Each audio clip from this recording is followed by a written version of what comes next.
ఒక తెలంగాణ రాష్ట్రాన్ని సాధించినటువంటి శక్తి ఆర్టీసీ ఉద్యోగులకు ఉంది.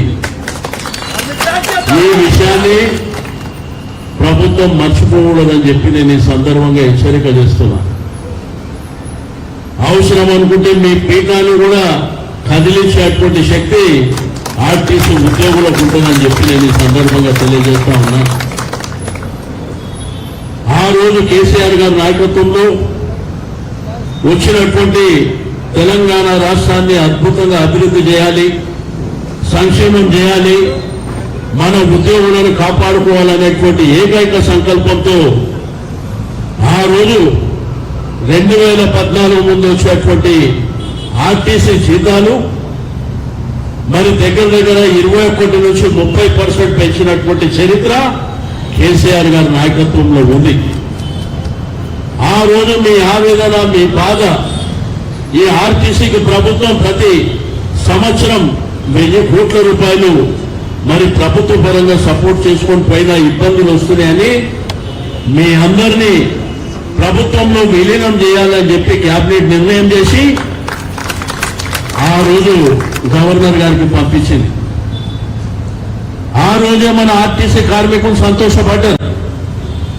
మేము గవర్నమెంట్ ఉద్యోగుల వైద్యులం, మాకు కూడా ఉద్యోగ భద్రత కేసీఆర్ గారు కల్పించారని చెప్పి ఆ తర్వాత జరిగినటువంటి పరిణామాలలో కాంగ్రెస్ ప్రభుత్వం వచ్చింది. అలవి కానటువంటి హామీలు అందించి ఊకదంపుడు ఉపన్యాసాలు ఇచ్చి ఈ రోజు మీ జీవితాలతో ఆడుకునేటువంటి పరిస్థితి. ఈ రాష్ట్రంలో రైతాంగంతో, యువకులతో, మహిళలతోని, ఆ తర్వాత మన టీఎంజీఓ ఉద్యోగులతోని, ఇప్పుడు ఆర్టీసీతోని. ఈరోజు సంపత్ గారు ఇంతకుముందే చెప్పినట్టు ఈ సంస్థ 1932 సంవత్సరం పుట్టింది.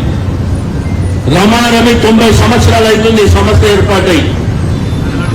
రాష్ట్ర వ్యాప్తంగా, దేశవ్యాప్తంగా ప్రజలకు RTC safety, RTC security, RTC ప్రయాణమే మాకు భద్రతగా ఉంటుందని ప్రతి ఒక్కళ్ళు ఆర్టీసీ బస్సులలో తిరిగినటువంటి సందర్భం. మేము ప్రైవేట్ వాహనాలకు ఎక్కము, ఆర్టీసీ అయితేనే మాకు సేఫ్టీగా ఉంటుంది అని చెప్పి మరి పేద మధ్యతరగతి కుటుంబాలు, మహిళలు, వాళ్లకు ట్రాన్స్పోర్టేషన్ అంటే ఆర్టీసీ తప్ప వేరేది తెలియని విధంగా మీరు ఎంతో సేవ చేసినటువంటి విషయం. ఈ రోజు 2 రోజుల నుంచి ఆర్టీసీ బస్సులు లేకపోతే డిపోలలో కానీ, బస్ స్టాండ్లలో కానీ, రోడ్ల మీద కానీ పేద మధ్య తరగతి ప్రజలు అల్లాడిపోతున్నటువంటి సందర్భాన్ని కూడా మనం తెలియజేయవలసినటువంటి అవసరం ఉంది. మీరు ఇచ్చినటువంటి వాగ్దానం ఏంటి? నిన్న మంత్రి గారు చెప్తారు, ప్రతిపక్ష పార్టీలంట వీళ్ళ నాయకులకు ఫోన్ చేసి మీరు సమ్మె చేయండి అని చెప్పిందంట. మీకేమన్నా మీ ప్రభుత్వానికి సిగ్గుందా? మీకేమన్నా తెలివిందా? వాళ్ళు ఈరోజు ఎండలో పిల్లలందరినీ పెట్టుకొని రోడ్ల మీదకి వస్తుంది దేనికి? వాళ్ళు న్యాయమైనటువంటి డిమాండ్లు ఇస్తే వాళ్ళు రోడ్డు మీదకి ఎందుకు వస్తారు? మీ ప్రభుత్వానికి చేతనైతేనా? మీరు పెద్ద పెద్ద మాటలు మాట్లాడి, పెద్ద ప్రగల్భాలు పలికి ఈరోజు మరి వారి యొక్క న్యాయమైన డిమాండ్ నిన్న చెప్తారు 32 డిమాండ్లు ఉంటే 29 క్లియర్ చేసినామంట. నీకు తమ్ముంటే మీడియా పక్షాన ఆ 29 ఏవి క్లియర్ చేసినో చెప్పవలసినటువంటి అవసరం ఉంది.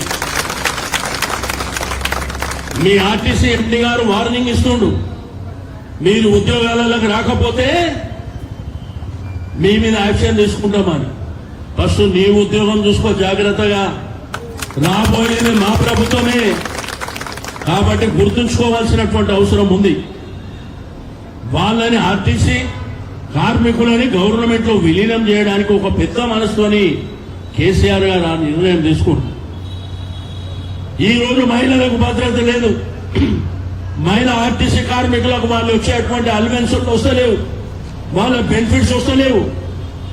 రెండోది మధ్యన ఈవీ వెహికల్ ఎలక్ట్రికల్ వెహికల్ అని చెప్పి ఒక సంస్థకి ఇచ్చి దాంట్లోనంట ప్రైవేట్ వాళ్ళు వచ్చి పనిచేస్తారంట. అంటే ఆర్టీసీలో పనిచేసిన వాళ్లకు ఎలక్ట్రికల్ వెహికల్ నడిపే శాత కదా అని నేను అడుగుతున్నా. కండక్టర్ గా ఉండేటువంటి అర్హత వాళ్ళకి లేదా అని చెప్పి నేను అడుగుతా ఉన్నాను. ఎవడు అబ్బా జాగిర్ అని చెప్పి డిపోలని ప్రైవేట్ వాళ్లకు మీరు దారదత్తం చేస్తున్నారో చెప్పవలసినటువంటి అవసరం ఉంది. నేను కార్మిక నాయకులు, ఆర్టీసీ ఉద్యోగులు కానివ్వండి, నాయకులకు కూడా నేను చెప్పేది ఒకటే, అందరం చెలో సెక్రటరియట్ అని పిలిపించి రాష్ట్ర వ్యాప్తంగా ఉన్నటువంటి మన కార్మికులను అందరినీ రోడ్డు మీదకి తీసుకురండి, ఎవడు అడ్డొస్తాడో చూస్తామని చెప్పి నేను ఈ సందర్భంగా తెలియజేస్తా ఉన్నాను. మనమందరం రోడ్ల మీదకి వచ్చి సెక్రటరియట్ ముట్టడి చేసి ఈ ప్రభుత్వం మెడలు వంచైనా కానీ మన హక్కులను మనం సాధించుకోవాల్సినటువంటి అవసరం ఉన్నది. వాళ్ళకిచ్చేటువంటి పిఆర్సీ విషయంలో కానివ్వండి, ఇప్పటి వరకు 2 బకాయిలు ఉన్నాయి, అవి కానివ్వండి, పెంచే జీతాల విషయంలో పిఆర్సీ వేయడంలో కానివ్వండి, మీరు మేనిఫెస్టోలో పెట్టలేదా? మరి ఆ రోజు మేనిఫెస్టోలో పెట్టిందే నమ్మి మీకు ఓటేసి మీరు గద్దెనెక్కిన తర్వాత మా జీవితాలతో ఆడుకునేటువంటి అధికారం మీకు ఎవరు ఇచ్చిందని చెప్పి నేను అడుగుతా ఉన్నాను. ఈ రోజు ఆర్టీసీ అంటే భారతదేశంలోనే ఒక అద్భుతమైనటువంటి సంస్థ. దీనికి అనేకమైనటువంటి అవార్డు రివార్డులు వచ్చినాయి. కష్టపడి పనిచేసేటువంటి తత్వం ఉన్నటువంటి ఆర్టీసీ ఉద్యోగులు కానివ్వండి, కార్మికులు కానివ్వండి, ఈరోజు మీరు ఇష్టానుసారంగా 4 డిపోలు. రెండోది ఎలక్ట్రానిక్ వెహికల్ పేదవాళ్ళకు కాదు. మీ ఆర్టీసీ బస్సులు గల్లీలలో బస్తీలలో పోతాయి కదా, ఆ బస్తీలో పోనీకే కాదు, చంద్రనగర్ హైవే మీద 56 రూపాయల కిలోమీటర్ చొప్పున వాళ్ళకి ఇస్తున్నారు. ఏమన్నా సిగ్గునా అని ప్రభుత్వానికి నేను అడుగుతా ఉన్నా. నీ ప్రభుత్వం చేసే కార్యక్రమాలు ఇవా? ఏదో పేద వర్గాలకు సంబంధించినటువంటి ప్రాంతాలలో నీ ఎలక్ట్రికల్ వెహికల్ తిప్పు చూస్తా, అంతేగాని హైవేల మీద ఏ ఆటంకాలు లేనటువంటి ప్రాంతాల్లో వాళ్ళకిచ్చి కిలోమీటర్కు 56 రూపాయలు, ప్యాసింజర్ ఉన్నా లేకపోయినా కిలోమీటర్కు 56 రూపాయలు ఇస్తాయి. ఎంత తెలివితేటలు ఈ ప్రభుత్వానికి ఉన్నాయో ఒక్కసారి ఆలోచన చేయవలసినటువంటి అవసరం ఉంది. నేను మీ కార్మిక నాయకులకు కూడా తెలియజేస్తున్నా, మీరు సరెండర్ అయ్యి వాళ్ళు ఏదో మాయమాటలు చెప్తే మీరు వెంటనే సరెండర్ అయ్యి మీరు కాల్ ఆఫ్ చేసేటువంటి పరిస్థితి రావద్దు. మీరు ధైర్యంగా పోరాటం చేయండి. మన డిపోలు మనకే కావాలి. అదేవిధంగా ఎలక్ట్రికల్ వెహికల్లో మన డ్రైవర్, మన కండక్టరే ఉండాలి. తెలంగాణ తెచ్చుకుంది ఎందుకు? వేరే వేరే ప్రాంతాల వాడు వచ్చి ఇక్కడ పెత్తనం చేయడానికా? లేకపోతే అందులో పనిచేసే వాళ్ళు వేరే రాష్ట్రాల వాళ్ళని పెట్టుకోవడానికా మనం తెలంగాణ తెచ్చుకుంది? కాబట్టి నేను మీ యూనియన్ నాయకులకు కూడా నేను రిక్వెస్ట్ చేసేది ఒకటే, మీరు ధైర్యంగా పోరాటం చేయండి. మీ వెనుక మేమున్నాం, మీ వెనుక కేసీఆర్ గారు ఉన్నారు, మీ వెనుక మా పార్టీ అంతా మీ వెనుక నిలబడి కొట్లాడడానికి సిద్ధంగా ఉన్నాం. ధైర్యంగా ముందుకెళ్తే తప్పకుండా మన హక్కులను మనం సాధించుకుంటాం. ఈ రోజు అనేకమైనటువంటి అంశాలు ఉన్నాయి. నేను ప్రభుత్వానికి దమ్ముంటే మీరు 29 ఏవి క్లియర్ చేసిండ్రో మీరు ప్రెస్ కాన్ఫరెన్స్ పెట్టి మీడియాలో రిలీజ్ చేయండి. అనవసరంగా కార్మికులని వాళ్ళకి చెడు పేరు వచ్చే విధంగా ఏదో వాళ్ళు డిమాండ్లు పెట్టారు, మేము క్లియర్ చేసి ఏం పెట్టినావు, ఏం చేసినావు చెప్పు. చెప్పకుండా వాళ్ళని అపాస్పాలు చేసేటువంటి మరి హక్కు నీకు ఎవడిచ్చిందని నేను అడుగుతా ఉన్నా. ఈ రోజు రాష్ట్రంలో చూస్తే ఏ వర్గాన్ని మీరు వదిలిపెట్టారు? రైతులను వదిలిపెట్టిర్రా? విద్యార్థులను వదిలిపెట్టిర్రా? మహిళలను వదిలిపెట్టిర్రా? ప్రతి వాళ్ళతో కూడా నీ ప్రభుత్వం వచ్చిన తర్వాత అందరూ బాధపడుతురే తప్ప ఏ వర్గం సంతోషంగా ఉందో చెప్పవలసినటువంటి అవసరం ఉంది. నీ ప్రభుత్వానికి చేత కాదు. నిన్న చెప్తున్నారు ఏదోనంటే టీఆర్ఎస్ పార్టీ వాళ్ళతో ఫోన్లో మాట్లాడితే సమ్మె చేస్తారు. ఎవడన్నా అరే నువ్వు వాళ్ళకి చేసేది చెయ్యి, వాళ్ళకి చేసేది చెయ్యి. మేము చెప్తే ఉద్యోగులు ధర్నా చేస్తారా?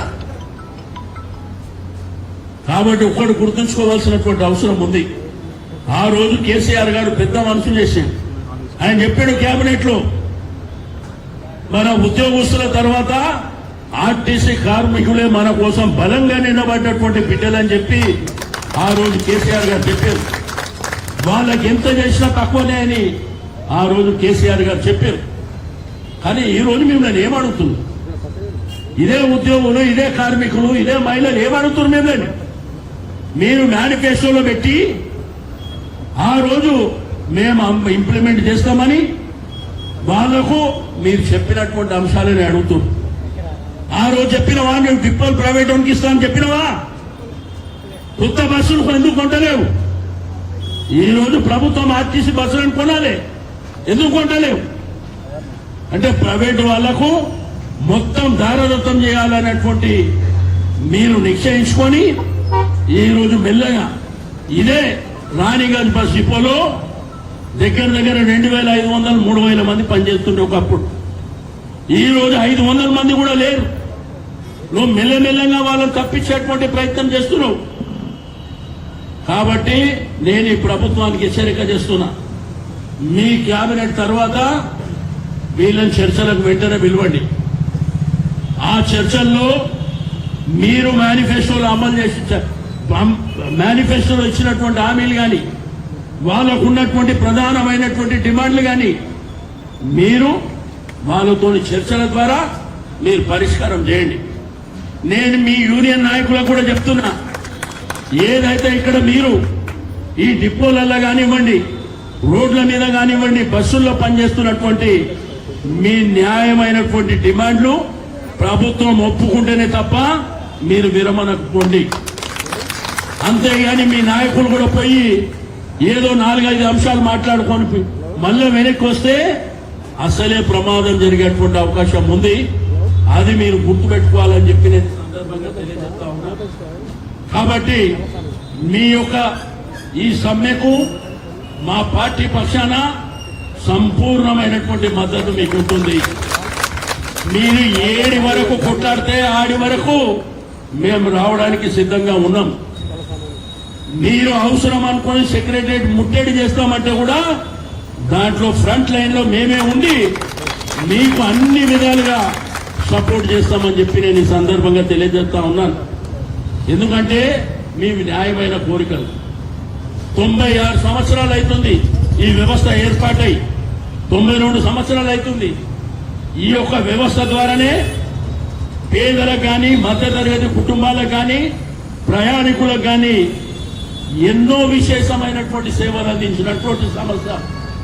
అదేవిధంగా రైతాంగానికి కూడా విశేషమైనటువంటి సేవలు అందించినటువంటి వ్యవస్థ మరి ఆర్టీసీ అనేటువంటి విషయాన్ని నేను ఈ సందర్భంగా తెలియజేస్తూ, మీరు సంపూర్ణంగా పోరాటం చేయండి. తప్పకుండా మా యొక్క సహకారం పూర్తి స్థాయిలో ఉంటుందని చెప్పి తెలియజేస్తూ నేను సెలవు తీసుకుంటా ఉన్నాను. జై హింద్. ఐక్యత వర్ధిల్లాలి, ఆర్టీసీ కార్మికుల ఐక్యత వర్ధిల్లాలి, ఆర్టీసీ కార్మికుల ఐక్యత. తలసాని శ్రీనివాస్ యాదవ్ గారి నాయకత్వం, తలసాని శ్రీనివాస్ యాదవ్ గారి నాయకత్వం.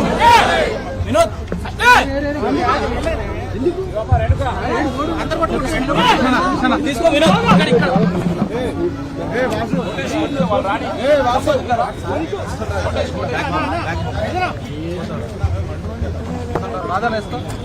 సార్ కొంచెం వెనక పోరా,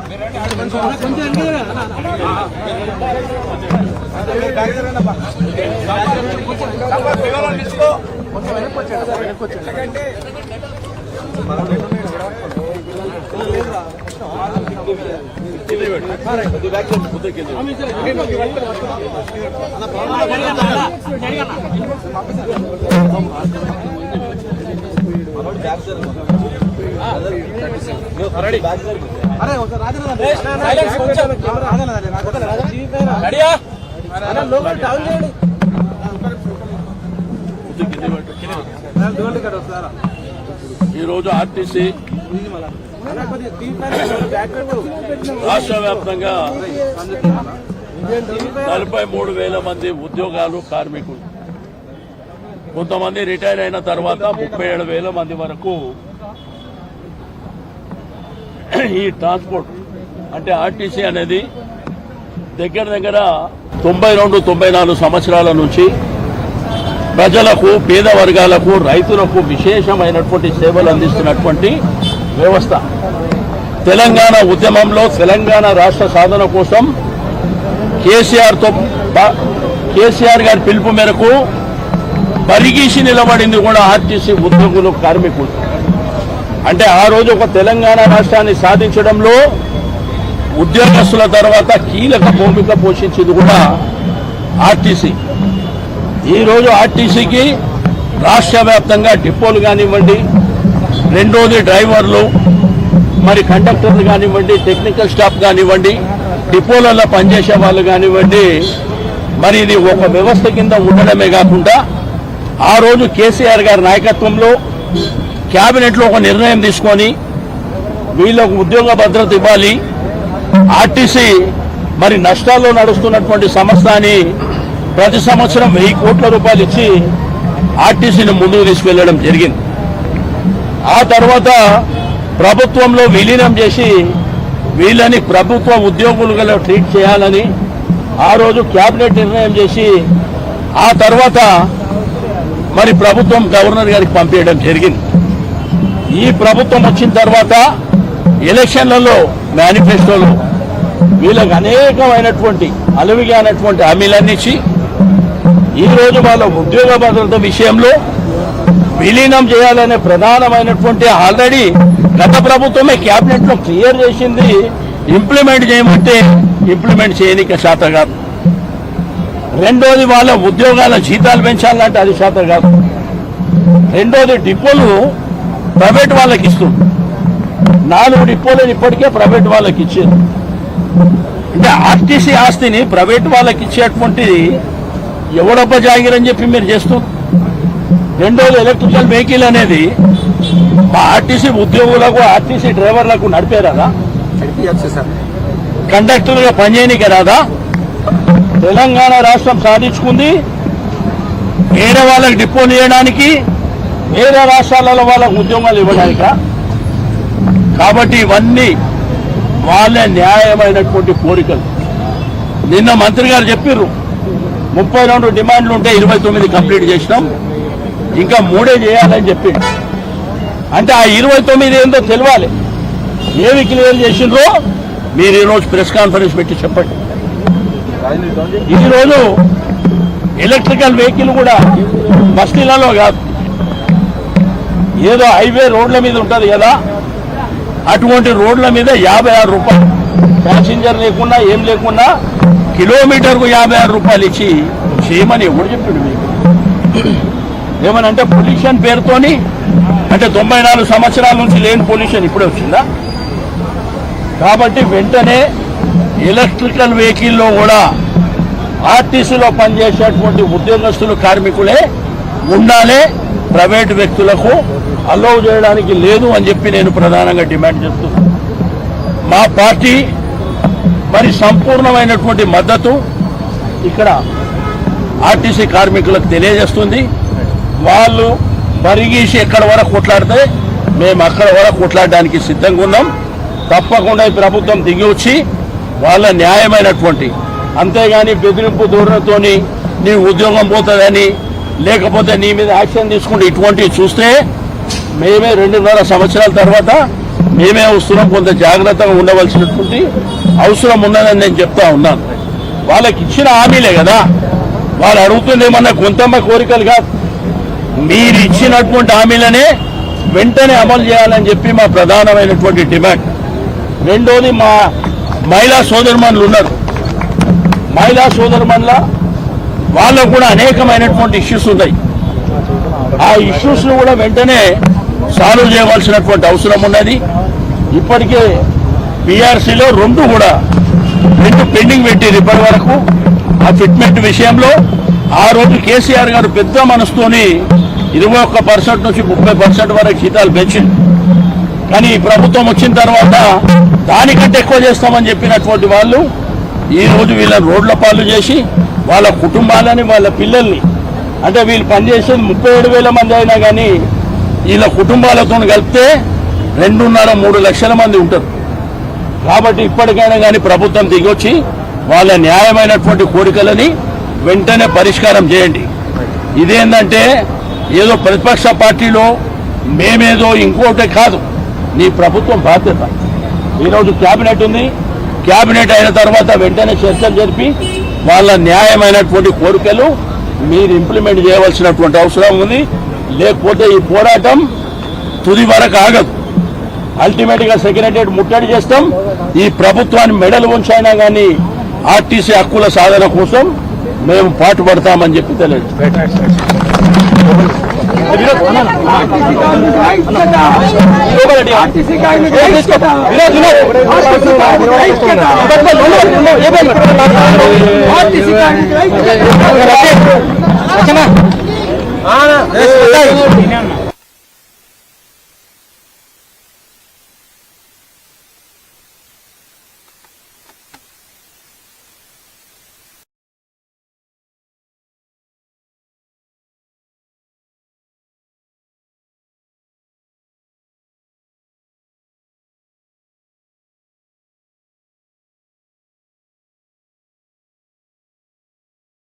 జీవితాలతో ఆడుకునేటువంటి ప్రభుత్వం వచ్చింది. ఆ రోజు తెలంగాణ సాధన కేసీఆర్ గారి నాయకత్వంలో ఈ భారతదేశంలోనే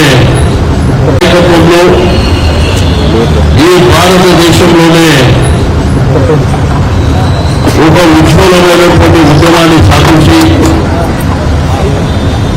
సకల జనువుని ఆ ఉద్యమంలో భాగస్వామ్యం చేయడమే కాకుండా ఆ ఉద్యమంలో ప్రధానమైనటువంటి భూమిక పోషించినటువంటి ఉద్యోగస్తులు కానివ్వండి, దాని తర్వాత ఆర్టీసీలో పనిచేసే 43 లక్షల మంది ప్రధానమైనటువంటి భూమిక పోషించినటువంటి సందర్భం. ఆ రోజు మీ అందరి